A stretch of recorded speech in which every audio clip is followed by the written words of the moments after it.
I will speak to him like a saucy lackey, and under that habit play the knave with him. Do you hear, Forester? Very well. What would you? I pray you, what is Stoke clock? You should ask me the time of day. There's no clock in the forest. Well, then there is no true lover in the forest. Our sighing every minute and groaning every hour would detect the lazy foot of time as well as a clock. And why not the swift foot of time? Had not that been as proper? By no means, sir. Time travels in diverse paces with diverse persons. I'll tell you who time trots withal, who time ambles withal, who time gallops withal, and who time stands still withal. I prithee, who doth he trot withal? Marry. He trots hard with a young maid between the contract of her marriage and the day it is solemnized. If the interim be but a sennight, time's pace is so hard it seems the length of 7 years. Who ambles time withal? With a priest that lacks Latin and a rich man that hath not the gout. These time ambles withal. Who doth he gallop withal? With a thief to the gallows. For though he go as softly as foot can fall, he thinks himself too soon there. Who stands it still withal? With lawyers. In the vacation, for they sleep between term and term, and then they perceive not how time moves. Where dwell you, pretty youth? With this shepherdess, my sister, on the skirts of the forest like fringe upon her petticoat. Are you native of this place? That's the coney you see dwell where she is kindled. Your accent is something finer than you could purchase and so remove the dwelling.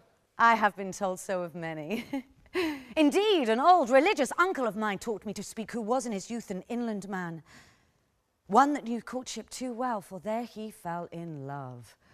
I've heard him read many lectures against it, and I thank God I am not a woman, to be touched with so many giddy offences as he hath generally taxed the whole sex withal. Can you remember any of the principal evils he laid to the charge of women? There were none principal.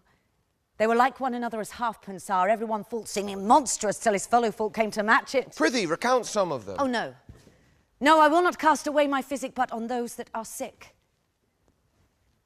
There is a man, haunts our forest, that abuses our young plants with carving. Rosalind, on every bark, hangs odes upon hawthorns, elegies upon brambles, all forsooth deifying the name of Rosalind. If I could meet that fancy monger, I would give him some good counsel, for he seems to have the quotidian of love upon him. I am he that is so love-shaked. I pray you, tell me your remedy. Well, there are none of my uncle's marks upon you. Well, he taught me how to know a man in love, in which cage of rushes I'm sure you're not prisoner. What were his marks? A lean cheek, which you have not. A blue eye unsunken, which you have not. An unquestionable spirit, which you have not. A beard neglected, which you have not. But I'll pardon you for that. Then your sleeve should be unbuttoned, your shoe untied, and everything about you demonstrating a careless desolation. But you are no such man. You are rather point device in your accoutrements, as loving yourself than seeming the lover of any other. Fair youth, I would I could make thee believe I love. Me believe it. You may soon make her that you love believe it. Oh, which I warrant she is apter to do than to confess she does. But in good sooth, are you he that hangs the verses on the trees wherein this Rosalind is so admired? I swear to thee, youth, by the white hand of Rosalind, I am that he, that unfortunate he. And are you so in love as your rhymes speak? Neither rhyme nor reason can express how much. Love is merely a madness, and I profess curing it by counsel. Did you ever cure any so? Yes, one. And in this manner. He was to imagine me his love, his mistress. And I set him every day to woo me.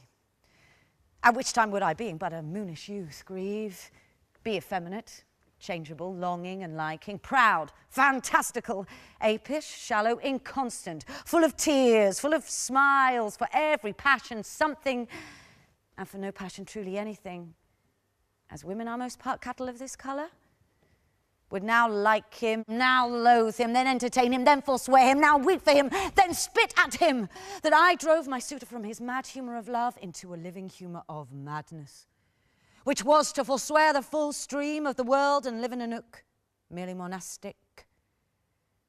And thus I cured him.